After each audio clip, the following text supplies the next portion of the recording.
오늘날 많은 사람들의 모습 속에서 감사가 사라지고 있는 것을 보게 됩니다. 그러나 그리스도인에게 있어 감사는 없어서는 안 되는 중요한 신앙의 모습입니다.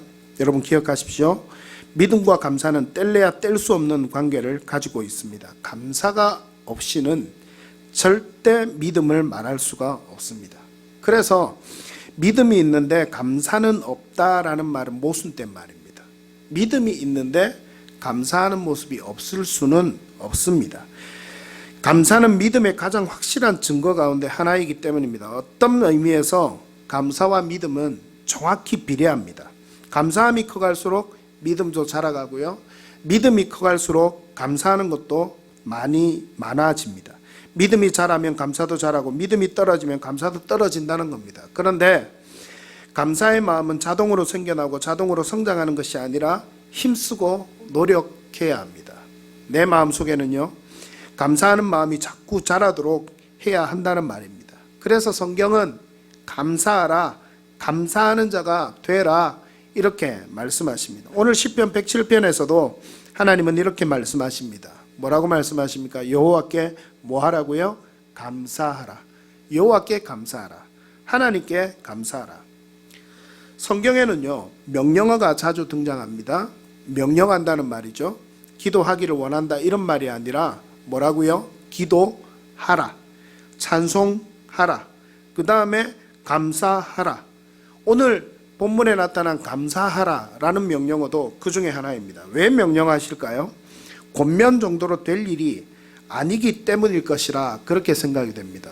권면한다, 감사했으면 좋겠습니다, 이 정도로 될 일이 아니라는 거예요. 감사는 저절로 되지 않습니다. 우리의 생각과 사고 패턴을 바꾸지 않으면 안 됩니다. 오늘 말씀 가운데 구체적으로 드리는 말씀에서 그것을 더 발견하게 될 것입니다.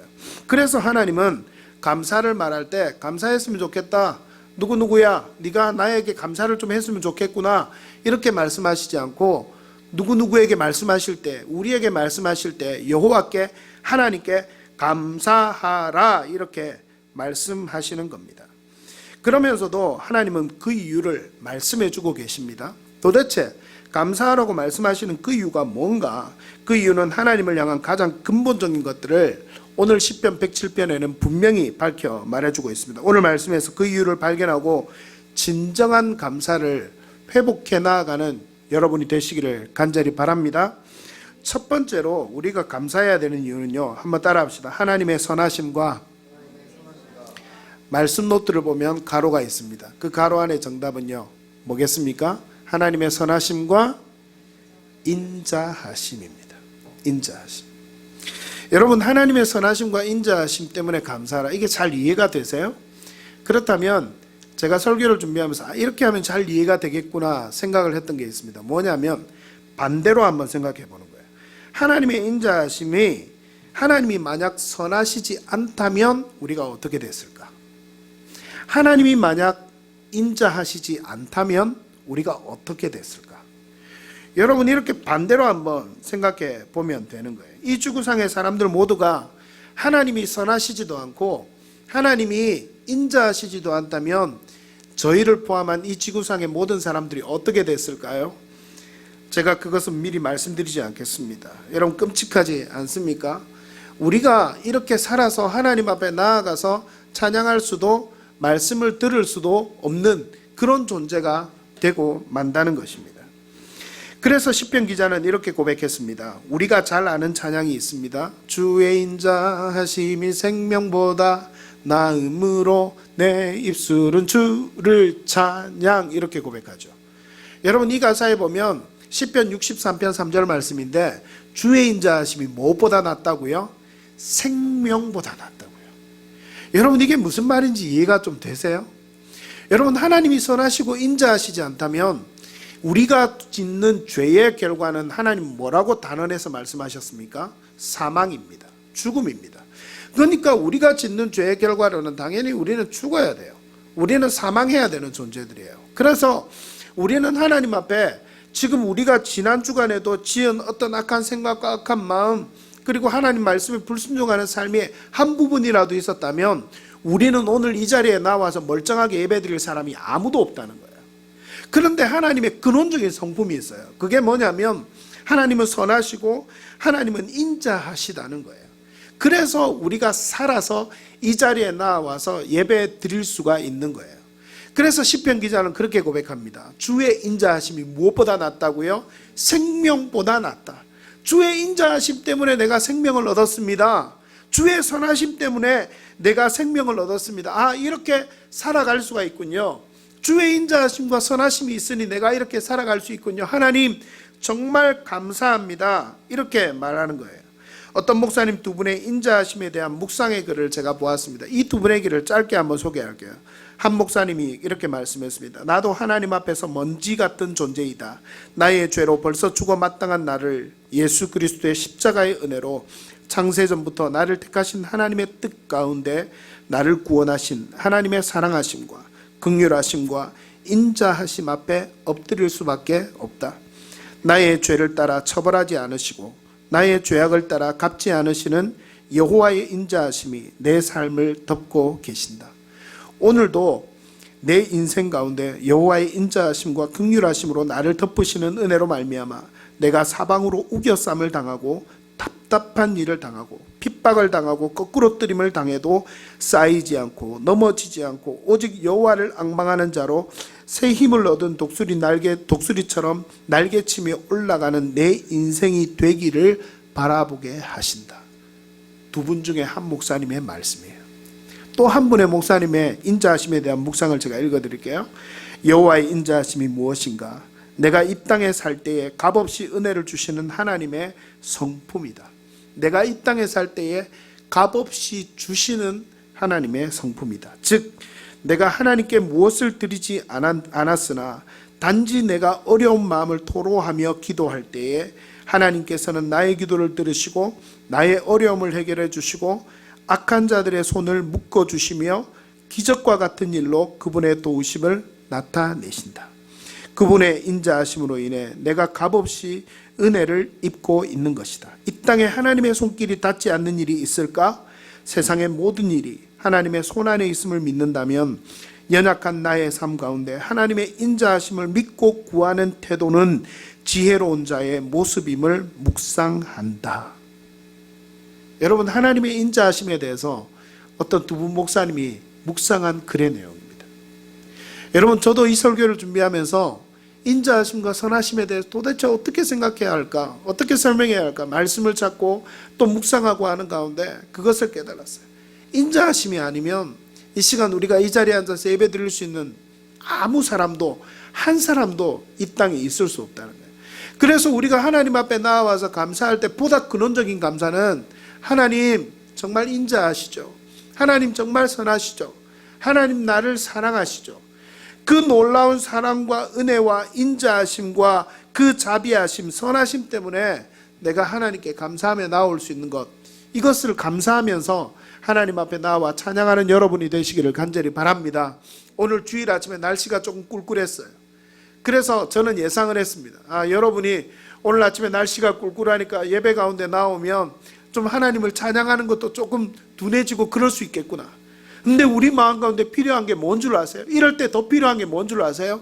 근원적으로 우리의 삶에 베풀어 주시는 은혜. 이 날씨와 상관없이 우리의 주변의 환경과 상관없이 우리를 언제나 선하시고 인자하시게 함께 하시는 그 하나님의 은혜를 우리가 누린다면 우리가 결코 어떤 환경에도 흔들리지 않고 하나님을 찬양하며 예배할 수 있는 거예요. 저도 몸이 아플 때가 있었습니다. 이틀 전 금요반 기도회와 오늘 예배 때도 제가 얼마나 긴장하며 섬겼는지 몰라요. 이틀 전부터 제가 약을 먹었습니다. 목감기와 코감기가 좀 심하게 와가지고 제가 약을 먹으면서 이틀 전에도 금요반 기도회를 섬겼고 어제도 긴장한 채 하루 종일 말씀을 준비하면서 약을 먹으면서 오늘 제발 멀쩡한 컨디션으로 설 수 있게 해달라. 근데 놀랍게도요, 어제 밤에 잘 때 한 4시쯤 일어나서 화장실 갈 때까지만 해도 몸이 좀 불편했어요. 그런데 4시쯤 화장실을 갔다 와서 아침까지 자고 일어나니까 몸이 괜찮아진 거예요. 제가 얼마나 하나님 앞에 이 주일 추수감사주일인데 하나님 앞에 감사함과 기쁨으로 나아갈 수 있게 해달라고 기도했는지 모릅니다. 하나님이 그 기도에 응답해 주시는 거예요. 여러분, 우리가 보다 근원적인 하나님의 은혜와 사랑 안에 있다면 우리가 환경에 흔들리지 않습니다. 우리가 연약한 것에 흔들리지 않아요. 여러분, 내가 하나님의 은혜 가운데 있는 것 같고 내가 믿음 생활을 하는데 내가 잘 흔들리는 믿음을 소유하고 있는 것 같다. 그런 사람은요, 여러분 이 은혜 안에 반드시 머물 수 있어야 합니다. 하나님은 여러분에게 너무나도 선하신 분이십니다. 하나님은 여러분에게 너무나도 인자한 분이십니다. 그 하나님의 선하심과 인자하심이 지금도 여러분들과 함께 하고 있습니다. 여러분 믿으시기를 바랍니다. 두 번째로 하나님께 감사해야 되는 이유는요, 7절에 나타납니다. 우리 7절 말씀 같이 한번 읽어볼까요? 7절 말씀 같이 한번 읽습니다. 시작. 또 바른 길로 인도하사 거주할 성읍에 이르게 하셨도다. 하나님의 뭐 하심요? 인도하심. 하나님의 따라합시다. 인도하심. 우리로 하여금 감사의 사람이 되지 못하게 하는 가장 큰 장애물이 한 가지가 있습니다. 그것은요, 부정적인 생각입니다. 이 부정적인 생각은 신앙인들만 갖는 것이 아니라 신앙인들 외에도 다른 사람들도 가지고 있어요. 그래서 부정적인 생각은 안 된다, 실패한다, 망한다 등 매사를 자꾸 나쁘게만 보는 사고방식입니다. 그래서 부정적인 사람들은 많은 일 가운데 유독 안 될 일을 먼저 보고 망할 일을 먼저 생각합니다. 그래서 무조건 낙심하고 절망하고 슬퍼합니다. 그런데 신자가 이런 부정적인 사고방식을 가지면 감사가 없어집니다. 조금만 문제가 생기면요, 낙심부터 합니다. 그렇게 하는데 어떻게 감사가 있을 수가 있겠습니까? 유명한 이야기입니다. 영국의 한 의과대학에서 웃음에 대해 연구하다가 다음과 같은 사실을 밝혀냈습니다. 어린아이는 하루에 평균 400번에서 500번을 웃는다 그래요. 그런데 작년이 되면, 몇 살이나 됐는지 밝히질 않았는데 이 글에서는 작년이 되면 하루에 웃음이 몇 번 정도로 줄어드는 줄 아세요? 작년이 되면 하루에 몇 번 웃는다? 맞춰볼래요? 15번에서 20번이에요. 작년이 되니까 어린아이 때는 400번에서 500번을 웃는데 나이가 드니까 15번에서 20번밖에 안 웃는다는 거예요. 하루에 저절로 웃게 되는 게. 어렸을 때 그렇게 기쁨 속에 잘 웃던 사람이 삶을 살아보며 기쁨을 상실한 채 웃음을 잃어가는 이유는 뭘까요? 경험에서 오는 미래에 대한 불안감 때문이에요. 이제 어릴 때는 많은 삶을 경험하지 못하니까 그냥 해맑고 즐거운 거예요. 그런데 나이가 드니까 인생에 많은 걸 경험했어요. 좀 쓴물 단물 다 경험하고 나니까 이제 미래에 어찌 될까 하는 불안과 염려 때문에 하루에 웃는 그 웃음이 턱도 없이 줄어든다는 거죠. 하지만 인간이 고민하고 염려하는 일들 가운데 타당성을 가지고 있는 것은 과연 얼마나 될까요? 또 신문에서 조사한 걸 제가 보았습니다. 노먼 빈센트 필 박사는 쓸데없는 걱정이라는 글에서 한 연구기관의 조사를 인용해서 다음과 같이 밝히고 있습니다. 신문에 난 글이에요. 사람이 걱정하는 걱정 중 절대로 발생하지 않을 사건에 대한 걱정이 40%, 이미 일어난 사건에 대한 걱정이 30%, 별로 신경 쓸 일이 아닌 작은 것에 대한 걱정이 22%, 우리가 바꿀 수 없는 사건에 대한 걱정이 4%, 우리가 바꿀 수 있는 사건에 대한 걱정이 4%예요. 그럼 여러분, 이 걱정들 중에서 필요한 걱정은 뭘까요? 바꿀 수 있는 걱정 4%만 필요한 거예요. 그러면 나머지 96%는 뭐예요? 모두 쓸데없는 걱정인 거예요. 여러분 생각해 보십시오. 여러분의 삶 가운데서 얼마나 쓸데있는 걱정을 하고 있는지, 쓸데없는 걱정을 하고 있는지 한번 돌이켜 보시라는 말입니다. 우리는 하나님의 자녀입니다. 여러분 믿습니까? 믿습니까? 확실하게 대답해야 합니다. 우리는 하나님의 자녀입니다. 믿습니까? 하나님을 믿는 사람들은 하나님의 자녀가 되는 축복을 받았다고 분명히 말씀하십니다. 우리 아이들이 여기에 있습니다. 제 아이들은요, 엄마 아빠가 저희들을 절대 안 버릴 것이라는 확신이 있는 것 같아요. 그래서 엄마 아빠 말 안 들을 거면 다른 데 가라고, 다른 엄마 아빠 아들 하라고 해도 절대 저 아이들은 안 나가요. 말 지독히 안 듣거든요. 절대 안 나가요. 그러면 뭡니까? 참 대단해요. 얘들이 절대 내가, 그리고 우리 아내가 쟤들을 안 버릴 거라는 확신을 갖고 있는 것 같아요. 왜요? 우리 자식이니까, 제 자식들이니까. 만약에 제가 제 아이들을 정말 미워서 좀 집 밖으로 잠시 나가 있어 한다 하더라도 언젠가 다시 부를 것을 쟤들은 아는 것 같아요. 그래서 지독히도 말을 안 듣는 것 같아요. 말 안 들어도 끝까지 품어줄 걸 알거든요. 여러분이 하나님의 자녀라는 건 뭔 줄 아세요? 하나님께서 여러분을 책임지신다는 거예요. 하나님께서 여러분을 인도하신다는 거예요. 여러분, 그래서 우리는 걱정과 근심할 필요가 없어요. 쓸데없는 96% 때문에 감사하는 4%의 마음을 소멸시키고 그렇게 인생을 살아갈 필요가 없다는 말이에요. 여러분, 예배 가운데 나올 때, 하나님 앞에 나올 때, 하나님 앞에 신앙생활 할 때 쓸데없는 걱정으로 나오지 말고 정말 믿음을 가지고 담대하게 도전하면서 그렇게 나올 수 있는 여러분들이 다 되시기를 간절히 바랍니다. 그래서 매주 하나님께 나오는 축복과 은혜를 누리며 살아가는 여러분이 되기를 바랍니다. 어제 날짜 기독교보, 저희 교단신문입니다. 제가 한국복음주의협의회에서 지난주 금요일에 발표한 발제 기사가 내용이 실렸습니다. 주제가 개척교회 어려움이었습니다. 한국복음주의협의회에서 어떤 목사님이 연락이 와서 개척교회 어려움에 대해서, 짱교회 어려움에 대해서 좀 한 25분 발제를 해줄 수 있냐, 발표를 해줄 수 있냐 물어봐서 개척 8개월밖에 안 됐는데, 부탁을 받을 때는 2개월 전이었습니다.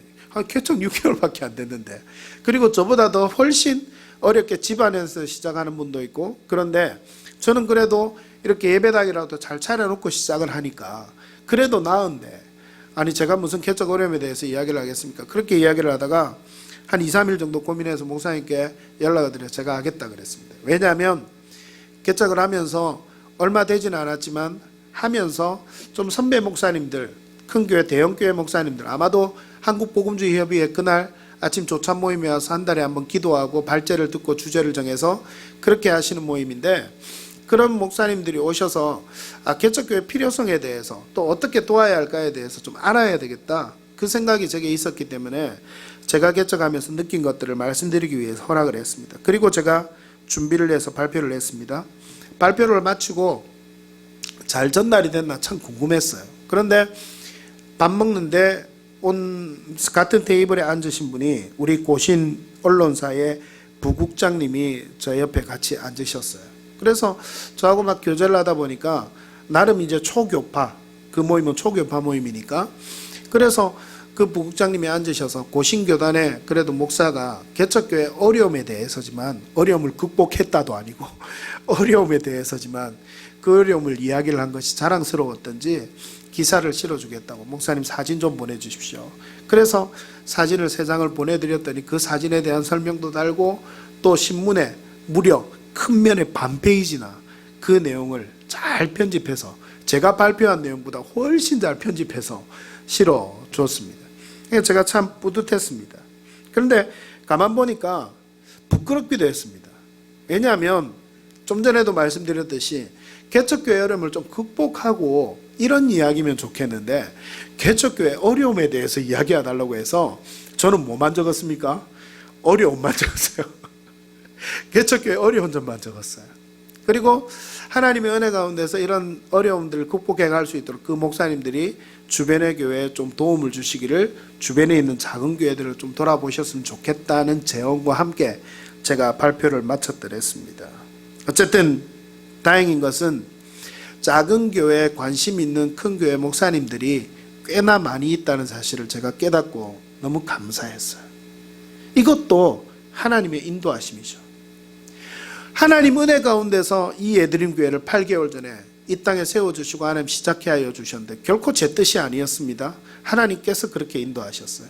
그런데 그렇게 시작하게 하신 하나님은 지금도 인도하고 계신다는 것을 제가 한 걸음 한 걸음 디디면서 믿음으로 그 사실을 확인하고 바라보며 그렇게 나아가고 있습니다. 여러분 그냥 놔두실까요? 여러분 하나님을 믿으시죠? 예수님 믿으시죠? 아직 예수님을, 하나님을 정확히 믿지 않는 분들은 믿게 되는 축복이 있기를 바랍니다. 그러면 하나님께서 여러분을 책임지시는 거예요. 왜냐하면 하나님은 분명히 말씀하셨습니다. 영접하는 자, 그 이름을 믿는 자들에게는 무엇이 되는 축복을 주셨다고요? 하나님의 자녀가 되는 축복을 주셨다고요. 여러분은 하나님의 자녀예요. 제가 우리 아이들 버리지 않는 것처럼 여러분을 하나님이 결코 버리지 않으세요. 하나님이 여러분의 영적인 아버지가 되시기 때문입니다. 하나님께서 여러분 한 사람 한 사람 삶, 그리고 우리 예드림 교회를 책임지시고 인도하십니다. 이것을 믿고 고백하는 오늘 이 예배의 시간이 되시기를 바랍니다. 세 번째로요, 하나님께서 우리에게 감사하라고 말씀하신 이유가 8절에 적혀 있습니다. 8절 같이 한번 읽어볼까요? 시작. 여호와의 인자하심과 인생에게 행하신 기적으로 말미암아 그를 찬송할지로다.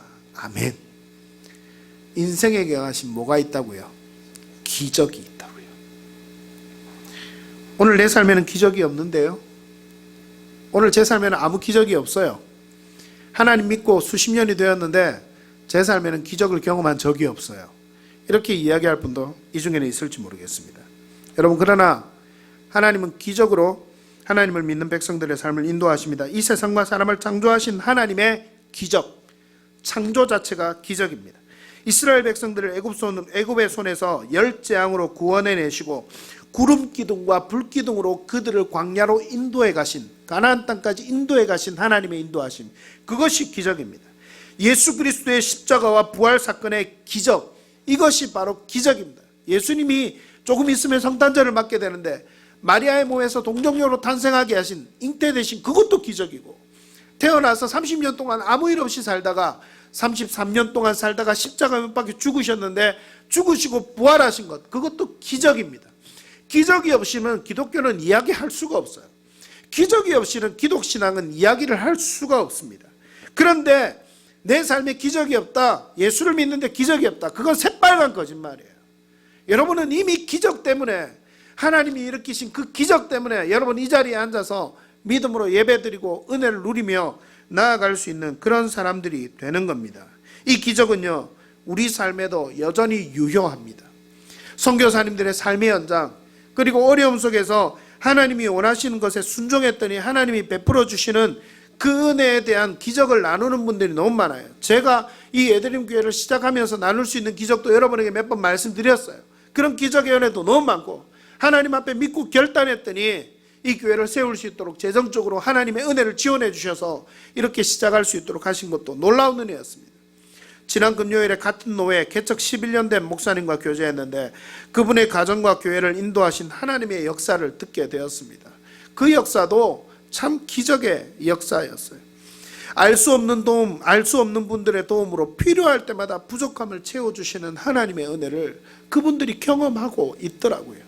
여러분, 하나님이 기뻐하시는 일을 걸어가면 그런 기적을 경험하게 되는 거예요. 설교를 준비하면서 감사에 대한 영상이 없나 찾다가 제가 오늘 띄워드리지는 않지만 그 영상은 제가 입으로 설명드리겠습니다. 한 영상을 보았습니다. 어떤 사람이 침대에 앉아서 기도합니다. 주님, 너무 힘이 듭니다. 내가 무엇에 감사해야 할지 보여주십시오. 이렇게 기도하고 이 사람이 잠자리에 듭니다. 그리고 다음날 아침 그가 침대에서 일어나는 영상 밑에 이런 글이 떴습니다. 나는 움직일 수 있습니다. 또 화면이 지나가며 글이 뜹니다. 나는 볼 수 있습니다.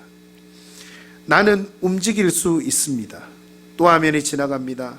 나는 씻을 수 있는 깨끗한 물이 있습니다. 이 사람이 씻는 장면에서 그 글이 뜨는 거예요.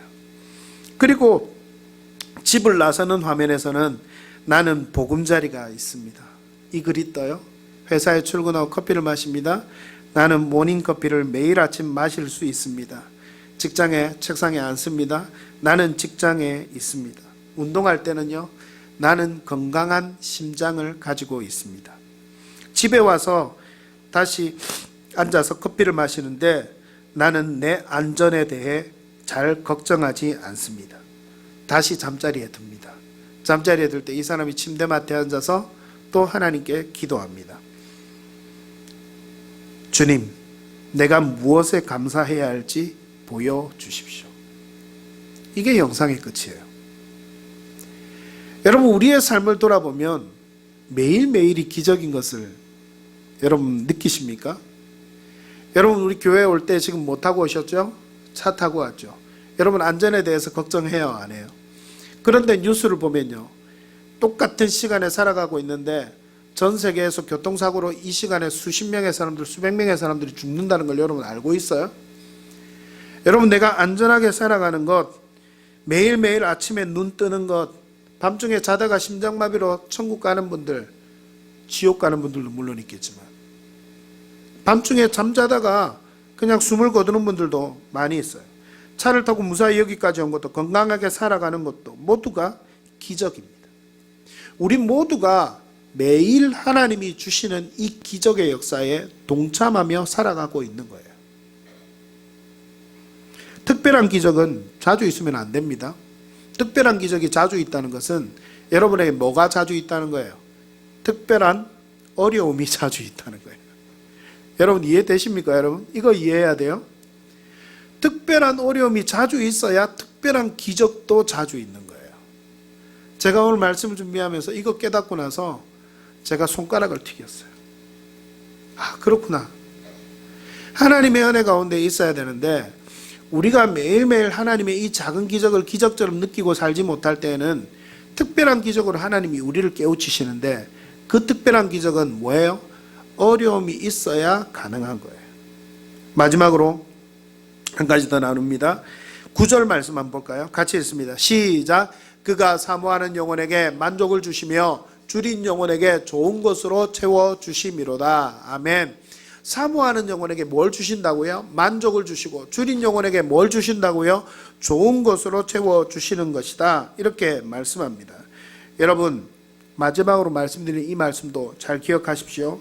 사모하지 않으면 만족함을 누리지 못합니다. 영혼의 굶주림이 없으면 좋은 것으로 채워주시는 하나님을 느끼지 못합니다. 사모하십시오. 영혼의 굶주림을 느끼십시오. 그러면 좋은 것으로 채워주시는 하나님을 경험하게 될 것입니다. 이틀 전에 우리 예드림교회 금요 찬양 성령 집회 세 번째 집회가 있었습니다. 제가 그날 아침에 카톡방에, 우리 예드림교회 기존의 성도들 카톡방이 있어요. 14명이 들어있는 카톡방인데 그 카톡방에 글을 하나 남겼습니다. 제 아이들이 잘 보지 않는다고 하는데요, 그러지 마시기를 바랍니다. 제가 카톡방에 남기는 글 잘 보시기를 바랍니다. 그 카톡방에 글을 남겼어요. 그리스도인으로 살아가면서 아무 일도 일어나지 않는 것은 뭐 하지 않기 때문이다? 뭐 하지 않기 때문이다? 기도하지 않기 때문이다. 안 읽으셨군요. 역시 그리스도인으로 살아가면서도 우리 삶 가운데 아무 일도 일어나지 않는 것은 기도하지 않기 때문입니다. 기도 맞습니다. 기도하지 않기 때문입니다. 사랑하는 예드림교회 성도 여러분, 기도하십시오. 기도하면요 영혼이 굶주려 있다는 것을 느끼게 됩니다. 다른 것을 통해서 느낄 수가 없어요.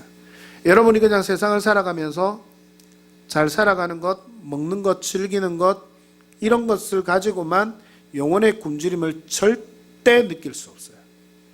여러분 기도하다 보면 내 영혼이 굶주려 있다는 것을 느끼게 됩니다. 내 영혼이 메말라 죽어가고 있다는 것을 알게 된다는 겁니다. 우리 내면에는 하나님만이 채워주실 수 있는 영혼이 존재합니다.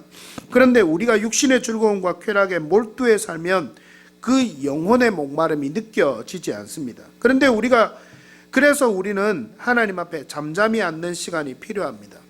세상은요 우리를 향해서 끊임없이 잠잠히 앉아있지 마라, 즐겁게 살라, 유쾌하게 살라, 컴퓨터에 빠져있고 게임에 몰두하라, 세상은 그렇게 우리를 향하여 부르짖는 것 같습니다. 그러나 하나님은 잠잠히 하나님 앞에 나와 기도하라, 그렇게 말씀하십니다. 그때 영혼의 갈급함을 느끼게 됩니다. 여러분 이것을 알게 되는 축복이 여러분들에게 있기를 간절히 바랍니다.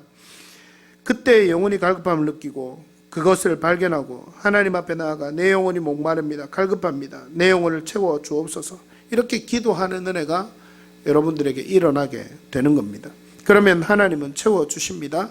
그 은혜를 경험하는 자리에 설 수 있기를 간절히 바랍니다. 이 말씀의 은혜가, 이 9절 말씀의 은혜가 그가 사모하는 영혼에게 만족을 주시며 줄인 영혼에게 좋은 것으로 채워 주심이로다. 이 은혜를 여러분 다 경험하며 살아갈 수 있는 여러분이 되시기를 간절히 바랍니다.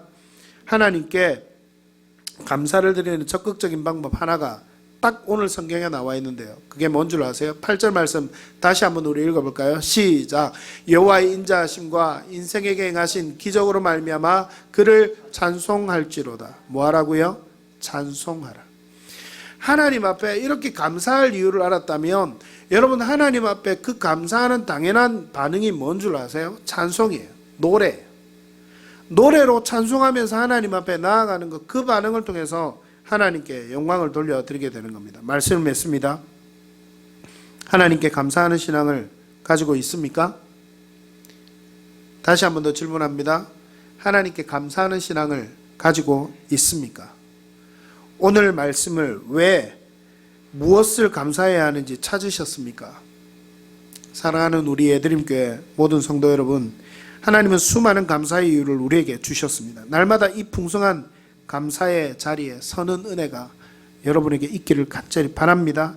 이런 은혜가 저와 여러분에게 함께 있기를 정말 간절히 소망하며 축복합니다.